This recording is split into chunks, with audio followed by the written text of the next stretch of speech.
Alléluia. Amen. Alléluia. Amen. Bonjour, peuple de Dieu. Bonjour.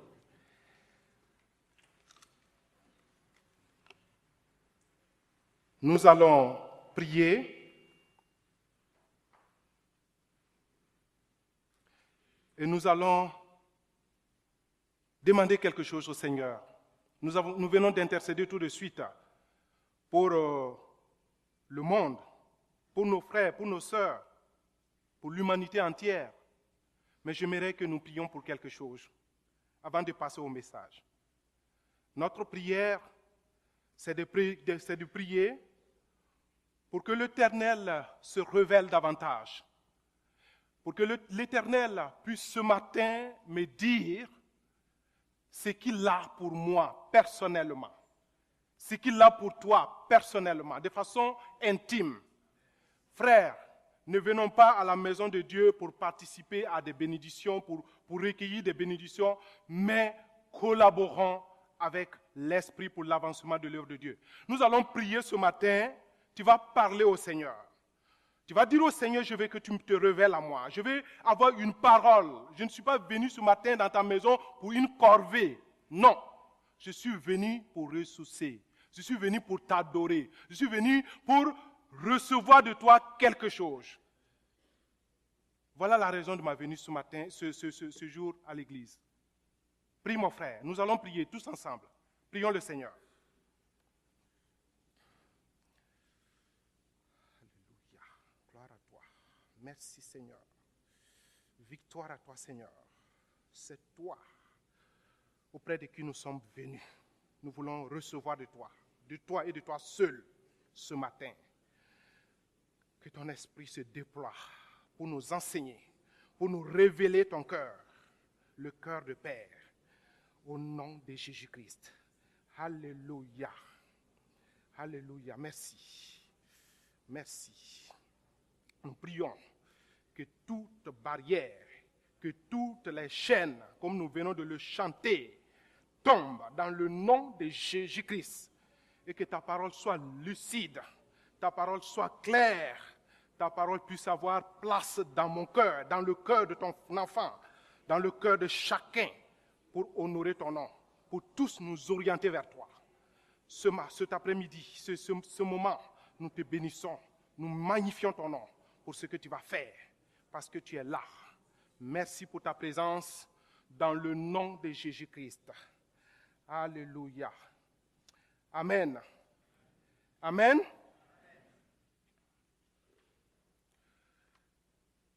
Ce matin, j'aimerais partager avec vous un passage qui se trouve dans Luc, le chapitre 13, à partir du verset 22 au verset 30. Je vais vous lire le passage dans Louis II, 1910.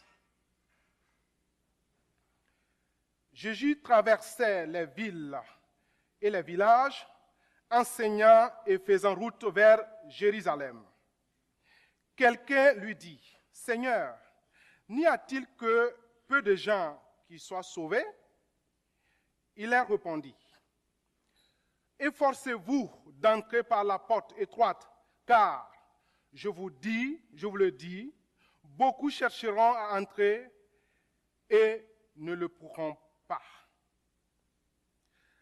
Quand le maître de la maison se sera levé et aura fermé la porte, et que vous, étant dehors, vous commencerez à frapper à la porte en disant, « Seigneur, Seigneur, ouvre-nous. » Il vous répondra, « Je ne sais d'où vous êtes. » Verset 26. Alors, vous vous mettrez à dire, « Nous avons mangé et bu devant toi, et tu as enseigné dans nos rues. » dans nos carrefours. Et il répondra, je vous le dis, je ne sais d'où vous êtes. Retirez-vous de moi, vous tous, ouvriers d'iniquité. C'est là qu'il y aura des pleurs et des grincements de dents quand vous verrez Abraham, Isaac et Jacob et tous les prophètes dans le royaume de Dieu et que vous serez jetés dehors. Il en viendra de l'Orient et de l'Occident, du Nord et du Midi, et ils se mettront à table dans le royaume de Dieu. Et voici, il y en a des derniers qui seront les premiers et des premiers qui seront les derniers. Amen. Parole du Seigneur. J'aimerais juste partager ce passage avec vous, frères et sœurs, réfléchir un peu sur ça, mais avec le thème « Un disciple accompli est un disciple qui demeure avec le Maître ». Et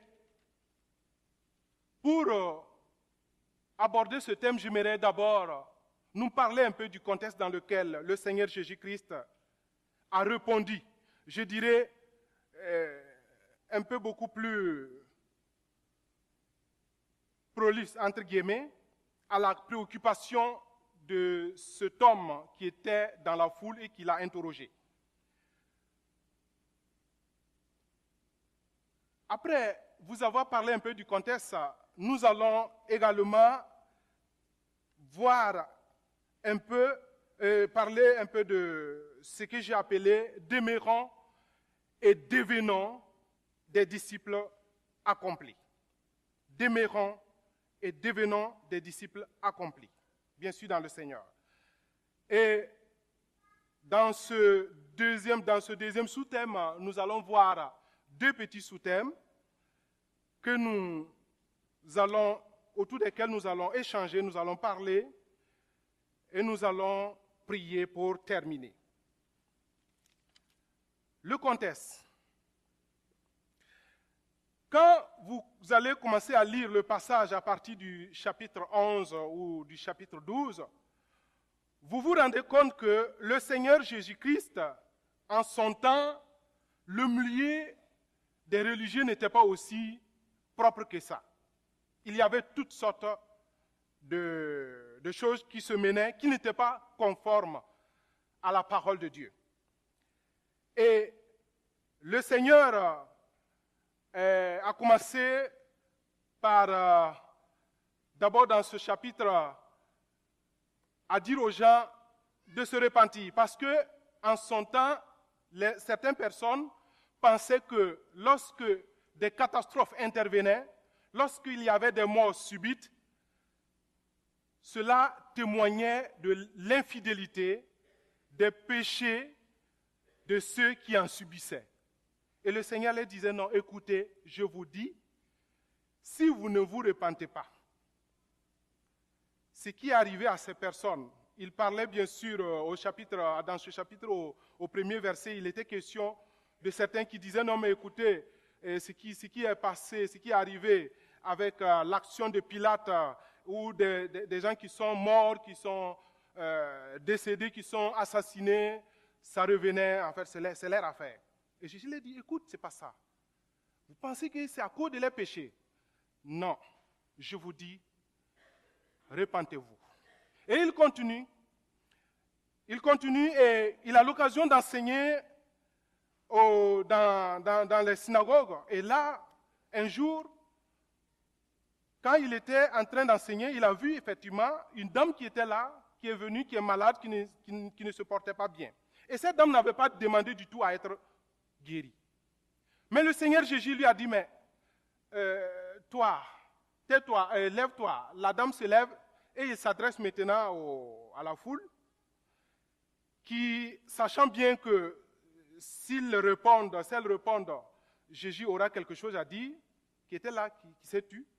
Et Jésus a guéri la dame. Quand la dame est guérie, le responsable, le chef de synagogue n'était pas content. Il s'est levé, il a pris la parole, il a dit, écoutez, il y a 6 jours pour travailler. Bon, vous travaillez, si vous voulez être guéri, vous venez. Pendant ces 6 jours, vous serez guéri. Et le jour de sabbat est réservé pour adorer Dieu. Donc, ne venez pas ce jour-là pour déranger les gens. C'est là que Jésus lui a fait comprendre que non, mais écoutez, vous êtes hypocrite. Hein? Cette fille-là, cette dame-là, c'est une fille d'Abraham. Vous réclamez appartenir à Abraham et vous ne voulez pas que les autres le soient. Ce n'est pas possible, il n'est pas acceptable que je laisse cette dame qui a souffert pendant 18 ans continuer de souffrir sous le joug de l'ennemi. Non. Et là, les traditions des pharisiens en ce moment donnaient plus d'importance aux animaux qu'aux personnes en situation de besoin. Parce que Jésus va leur dire, mais écoutez, qui d'entre vous a son animal? Et puis le jour du sabbat, ne va pas lui donner à manger, ne va pas l'amener à boire, ne va pas le soigner. Qui d'entre vous va le faire?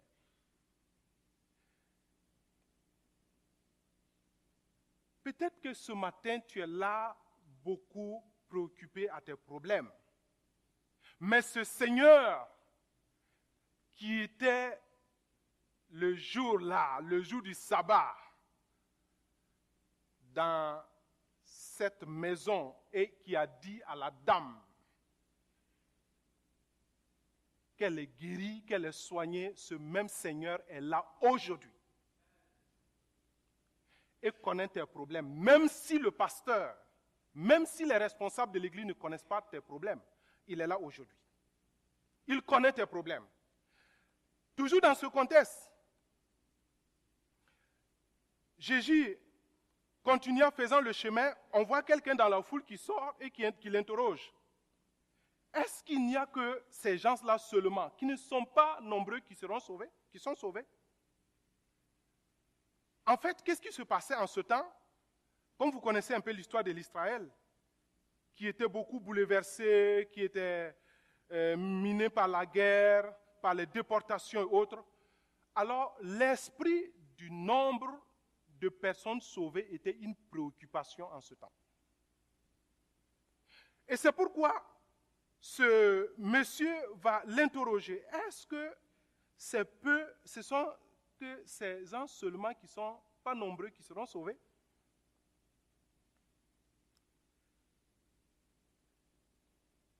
Pourquoi? Parce que en ce temps,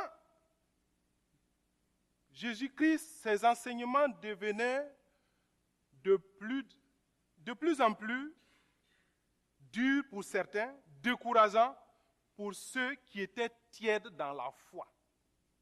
Et c'est ce qui faisait que, quand vous allez voir dans Jean le chapitre 6, le verset 66, la Bible nous dit là que, au regard de ce que Jésus enseignait, à un moment donné, les disciples ont commencé à se retirer.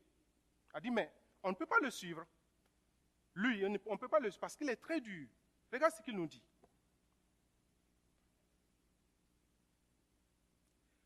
Et Jésus va aller même dans le chapitre 14, dans le chapitre 14 de Luc, le verset 33, pour dire que quiconque d'entre vous ne renonce pas à tous ses biens ne peut être mon disciple.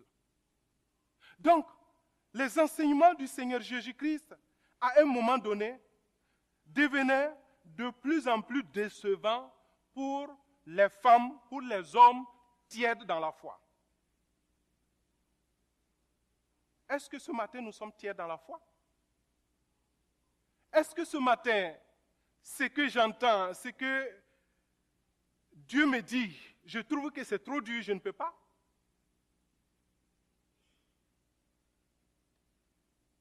Quelle est la température de ma foi ce matin?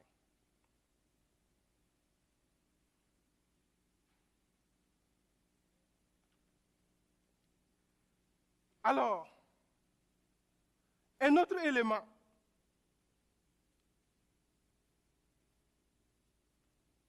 Dans le contexte, toujours,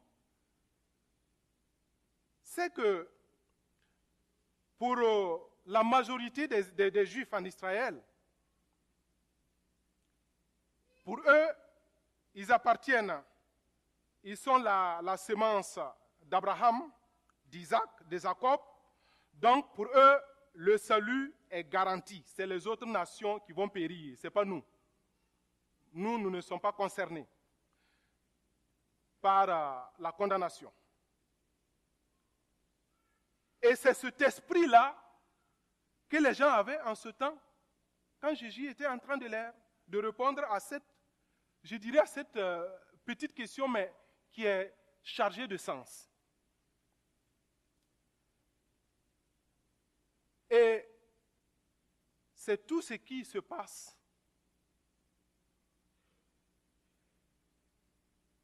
Quand vous allez lire tout le chapitre, vous allez méditer tout le chapitre, vous allez comprendre que c'est tout cela qui était la préoccupation des hommes en ce temps.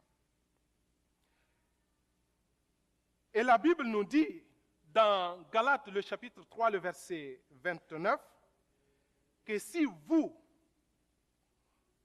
êtes à Christ, vous êtes donc la postérité d'Abraham, héritier selon la promesse. C'est pourquoi ce matin j'ai choisi, comme nous sommes de la postérité d'Abraham, comme ces Juifs qui se réclamaient être d'Abraham, de la descendance d'Abraham, et que la condamnation ne les concernait pas, j'ai choisi de partager ce passage, de voir ce que l'Esprit peut nous inspirer à travers ce passage pour que nous soyons renouvelés, nous soyons renforcés, nous puissions prendre notre place des disciples et devenir des disciples accomplis. C'est pourquoi nous passons au point 2, demeurons et devenons des disciples accomplis. Petit a. J'aimerais nous parler dans un petit a de la malléabilité du disciple accompli. Frères et sœurs, quand nous prenons le passage, quand nous lisons au verset 22, nous voyons que Jésus était en train de faire chemin. Nous pouvons passer dessus. Il y a beaucoup de choses à dire, on ne peut pas tout détailler. Mais nous lisons au verset 23, il dit, quelqu'un lui dit, Seigneur, n'y a-t-il que peu de gens qui soient sauvés? Cette préoccupation de ce monsieur est très, très, très important pour moi, pour toi ce matin, frères et sœurs. Il dit, est-ce que c'est nous qui sommes là à l'église seulement qui sommes sauvés? C'est nous. Parce que pour nous, nous venons à l'église, nous nous disons que nous sommes sauvés. Est-ce que c'est tout? C'est nous. À cette question, le Seigneur va dire, efforcez-vous. Dans certaines versions, il dit, luttez. Luttez. Efforcez-vous d'entrer par la porte étroite. Vous allez voir qu'il y a plusieurs doctrines, des doctrines de plusieurs voies, des doctrines de 2 voies. Mais le Seigneur Jésus nous dit, nous montre à travers ce passage et dans Matthieu 7, que dans cette question de doctrine de voie, de porte, il n'y a que 2. Soit c'est la voie, c'est la porte étroite, soit c'est la porte spacieuse. Il n'y a pas plus que ça. Vous allez entendre des gens vous dire, peu importe ce que tu feras, tu auras la vie. Parce que l'essentiel, ce n'est pas d'aller à l'église. Ce n'est pas d'écouter les gens te parler de Jésus. L'essentiel, c'est de faire du bien tu auras la vie sauve. Le Seigneur nous dit ce matin, ce midi, que nous devons nous efforcer d'entrer par la porte étroite. Je me suis préoccupé un peu de savoir, mais qu'est-ce que le Seigneur veut dire par la porte étroite? Est-ce que le Seigneur veut dire par là que, comme nous pouvons nous poser la question, il faut jeûner pendant 30 jours par an, tu jeûnes pendant 30 jours, tu pries, tu cherches le salut, tu lis la Bible tous les jours, chaque année, tu finis de lire la Bible 3 fois par an. Il faut faire des aumônes, il faut donner à manger aux pauvres, et là tu seras sauvé. Quelle œuvre faut-il faire pour entrer par la porte étroite, pour être sauvé? En fait, il n'est pas question de faire beaucoup d'œuvres, sinon de jeûner plusieurs fois par an pour être sauvé. Il n'est pas question d'œuvres ici qui soient faites loin de Dieu. Comme vous convenez avec moi, le salut s'obtient par la grâce. Il s'obtient par la grâce au moyen de la foi en Dieu qui s'est donné librement, selon l'expression de Calbart, librement pour que vous et moi, nous soyons sauvés. Mais pourquoi alors ce Jésus-Christ qui sait tout cela et qui est venu nous donner cela, nous dit de nous efforcer d'entrer par la porte étroite? Pourquoi nous dit-il cela? Pourquoi nous dit-il cela? Il dit que la porte étroite est le chemin, la bonne porte. C'est par là que nous pouvons être sauvés.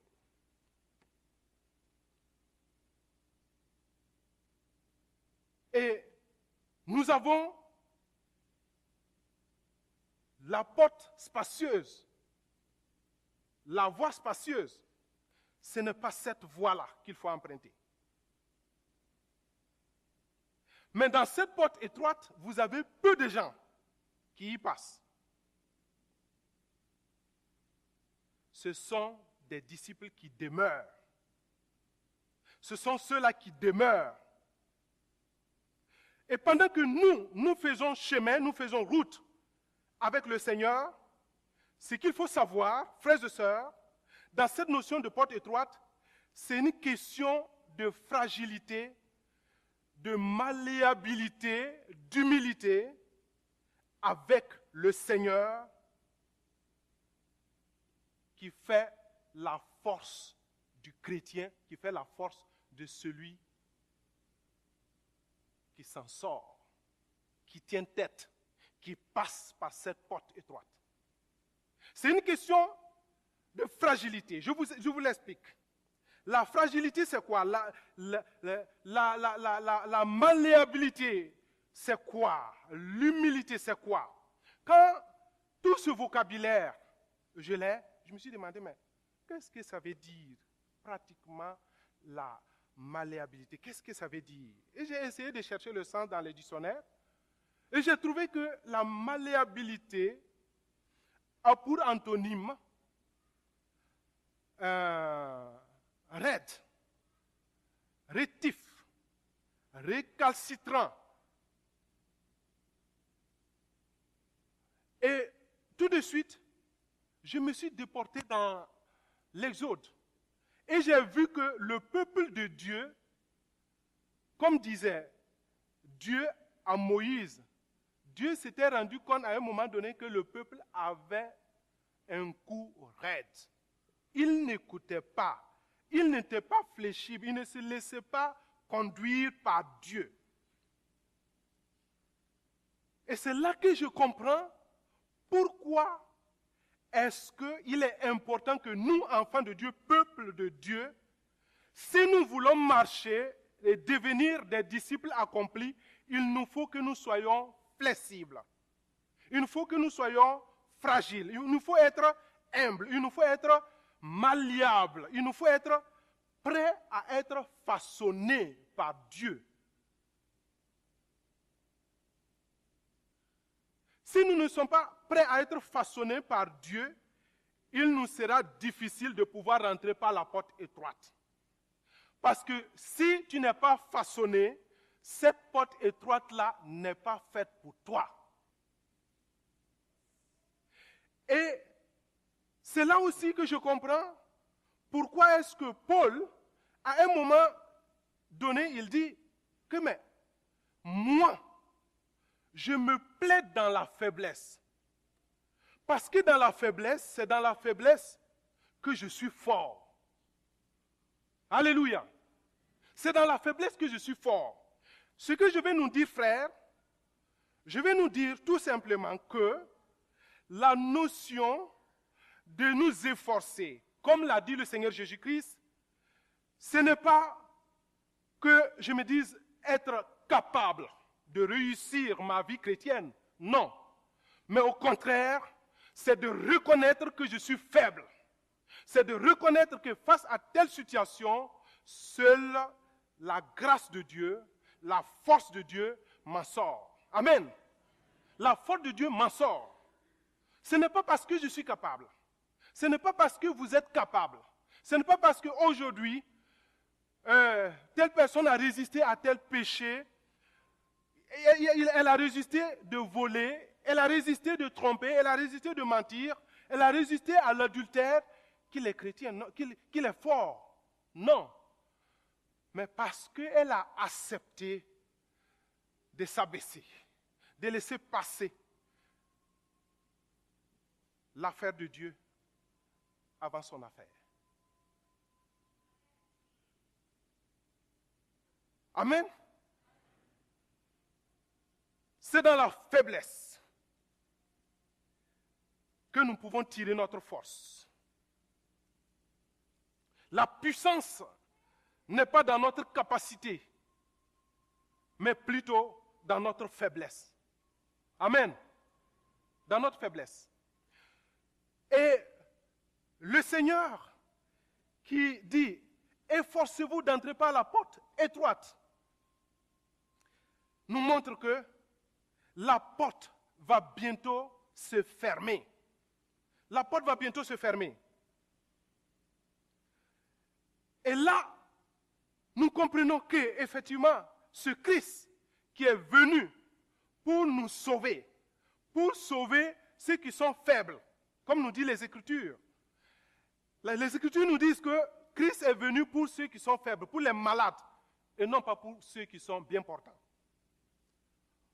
Aujourd'hui, dans notre monde, nous avons des gens qui se qualifient être forts, ou qu'on qualifie être forts.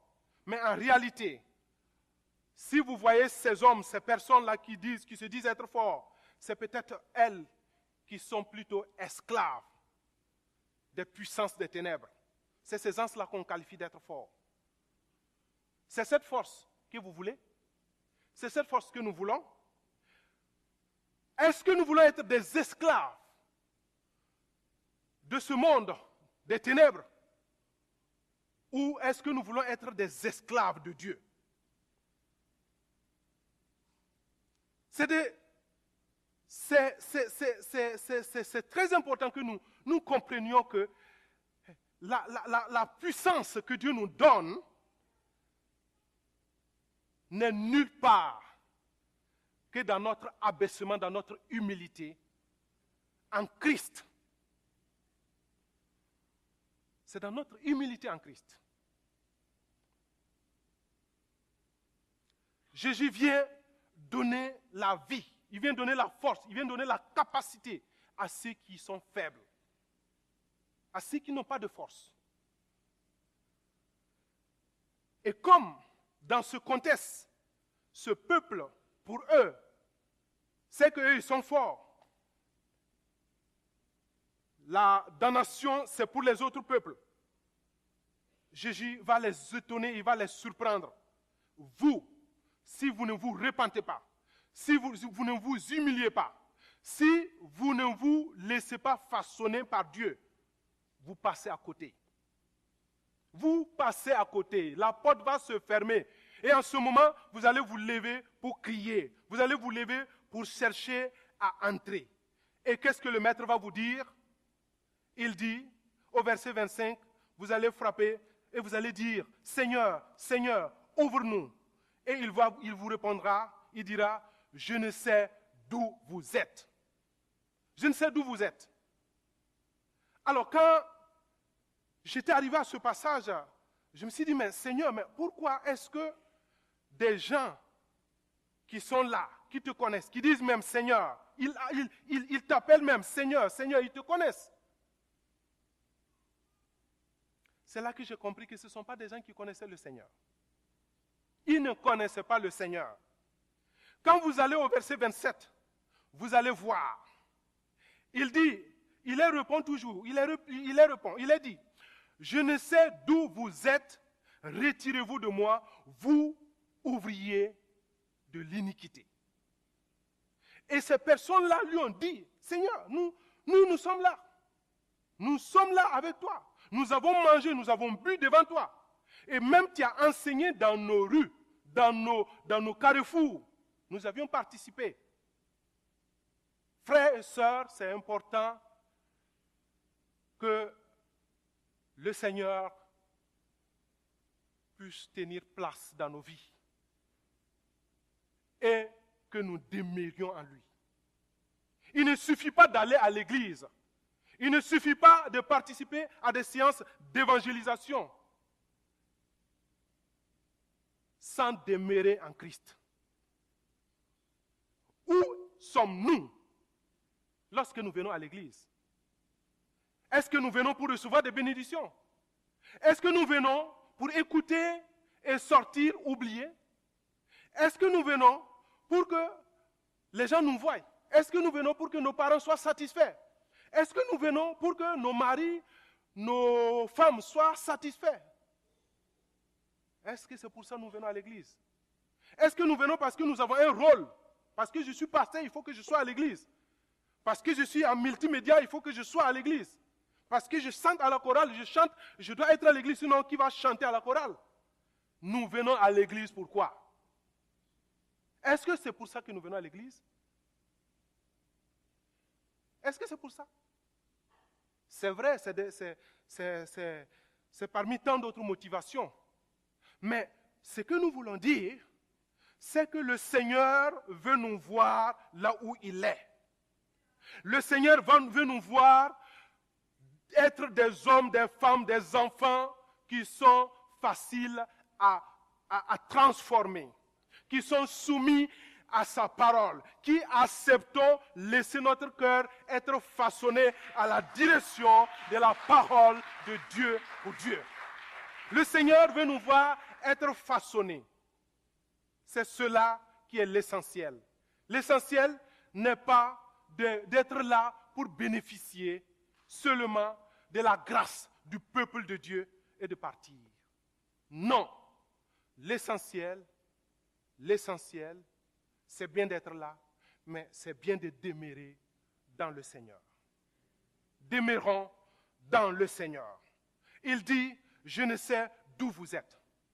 Parce qu'en ce moment, vous êtes, au moment où vous devez être avec le Seigneur, vous étiez en train de commettre le mal, de méditer le sort de vos amis, de méditer comment vous allez prospérer dans le vol, comment vous allez prospérer dans la culpabilité. Hein? Le Seigneur vous dit qu'il vous a pardonné, mais vous refusez de reconnaître. Vous refusez de reconnaître. Et vous voulez vivre dans le péché. Vous voulez vivre dans le mal. Être malléable, c'est l'objectif. Je dirais du moins que c'est ce qui fait du chrétien un chrétien qui est sur la voie d'être vraiment accompli. J'aimerais juste vous donner un petit témoignage à ce niveau.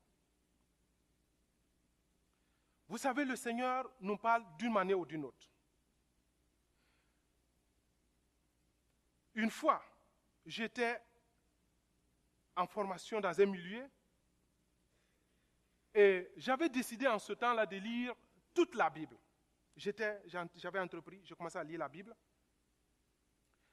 Et deux fois, j'étais dans la chambre, donc je le faisais quand on n'a pas beaucoup d'activités, j'étais dans la chambre. Et en ce moment, je n'avais pas beaucoup d'argent, j'étais sorti aussi aller chercher du savon. J'ai envoyé le savon et j'ai prié, j'ai dit, Seigneur, bénis ce savon que je vais utiliser. Et quand j'ai prié le Seigneur de bénir ce savon, le Seigneur me dit, remets ce savon à telle personne. J'ai dit, mais c'est là maintenant il y a problème. Savon, je l'ai acheté pour moi, pas pour donner à quelqu'un. C'est pour ma toilette. Et tu me dis de remettre, est-ce que c'est toi, Seigneur? Est-ce que c'est toi? C'est ce qui arrive souvent. Nous sommes cassants. L'autre mot qui est contraire à malléable, c'est cassant. Cassant. Tu n'es pas, vous voyez ça, c'est flexible. Et quand j'attrape ça, c'est cassant. Il faut que ça se casse. Nous sommes de fois durs de cœur. Et c'est ce qui fait que le peuple d'Israël était traité de coups raides. Nous ne sommes pas faciles à mettre sur la voie. Le Seigneur m'a dit, remets ce savon à telle personne. Toi, tu dis, mais est-ce que c'est toi, Seigneur?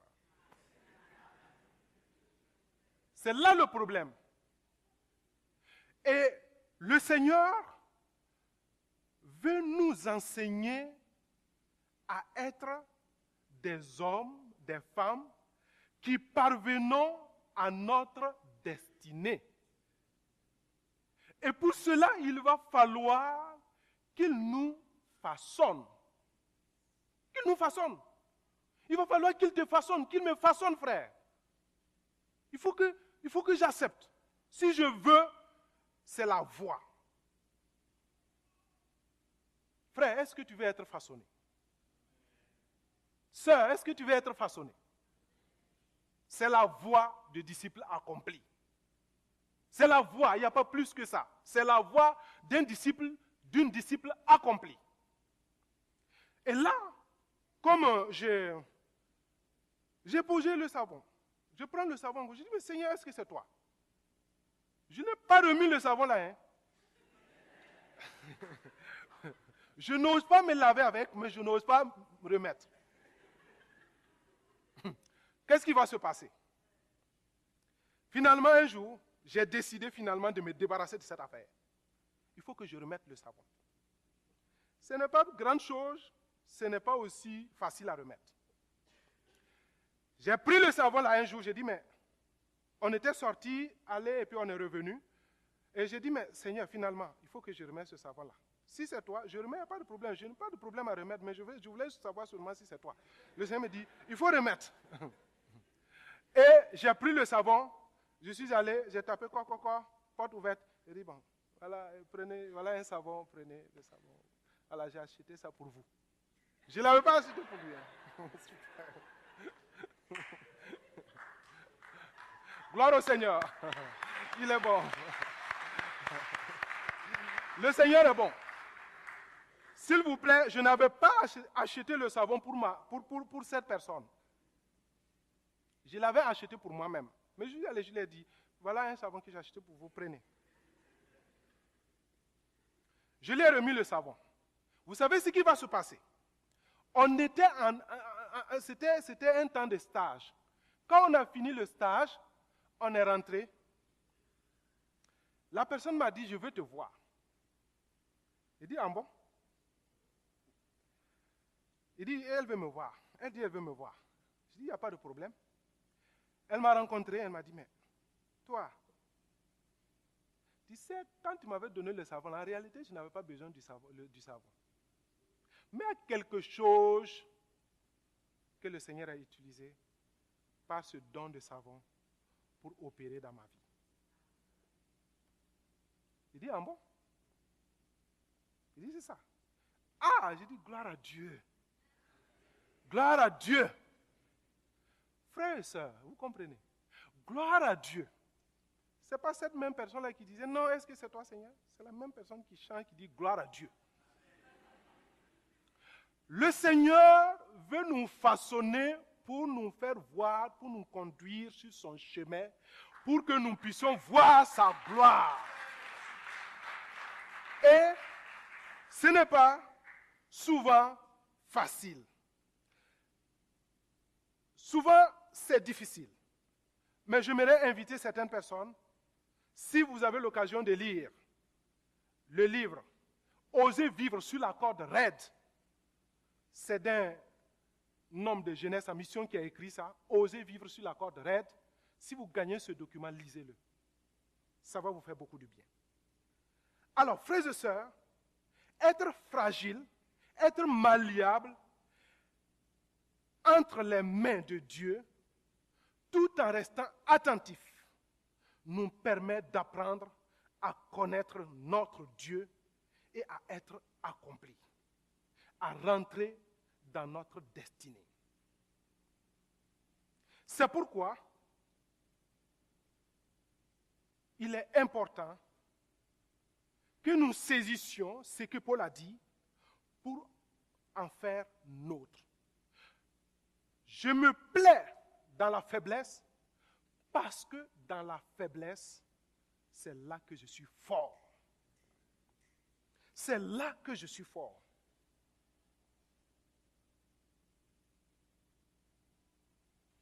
Je ne suis pas raide. Dans cette faiblesse, je suis facile à conduire, à diriger. Et un homme de jeunesse en mission dira qu'un jour, Dieu lui a dit de donner de l'argent à tel autre homme. Et il a pris l'argent, il a donné. Et cet homme à qui il a remis l'argent, c'était quelqu'un à qui Dieu avait dit, paye la scolarité d'un autre étudiant. Et la personne, quand Dieu a dit à l'autre de lui remettre l'argent, Dieu lui a dit, tu lui remets l'argent, mais ce n'est pas pour lui l'argent. Et cet homme a accepté de se soumettre et il a remis l'argent en lui signifiant, je te remets cette somme, mais j'ai l'impression que ce n'est pas ton argent. Et la personne a dit, ah oui, ça, le Seigneur m'a mis à cœur de payer la scolarité d'un autre. Et je ne savais comment faire. J'ai dit au Seigneur, je n'ai pas d'argent. Et il a pris cet argent et il a payé la scolarité de l'autre. Le dernier élément, qui est que le disciple accompli demeure, nous voyons au verset 25 que le Seigneur Jésus-Christ dit, le maître de la maison dit, je ne sais d'où vous êtes. Alors que le Seigneur Jésus-Christ nous dit, dans Jean le chapitre 15, que si nous demeurons en lui, lui, il demeure en nous. Et il dit que celui qui ne demeure pas en lui est jeté dehors. La personne n'est pas. Elle est jetée dehors. Elle ne sera pas.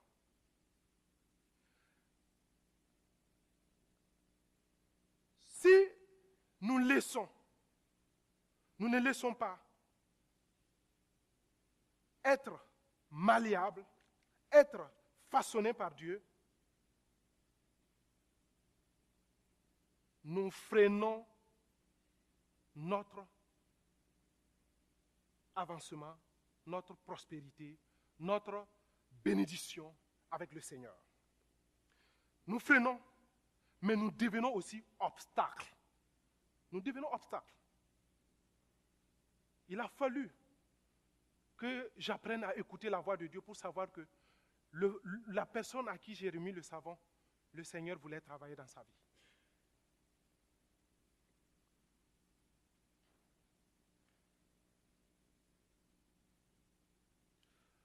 Nous n'allons pas nous laisser focaliser sur notre égoïsme, sur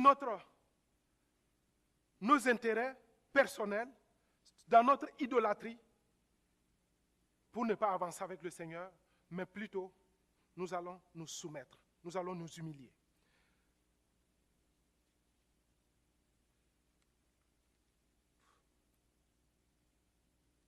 Frères et sœurs, pour terminer, disons que les Saintes Écritures nous invitent à passer par la fragilité, à passer par l'amiabilité, à passer par l'humilité, cadrés par l'Esprit Saint, pour être des disciples accomplis et rentrer dans le plan divin de Dieu, dans le plan divin, pour marcher et être des signes dans notre monde qui attend tant de nous. Devenons alors des disciples qui sont des disciples, qui sommes des disciples accomplis, tout en marchant avec le Seigneur dans cette flexibilité de nous laisser faire, nous laisser faire, nous laisser faire par le Seigneur. Amen. Amen. Nous bénissons le Seigneur.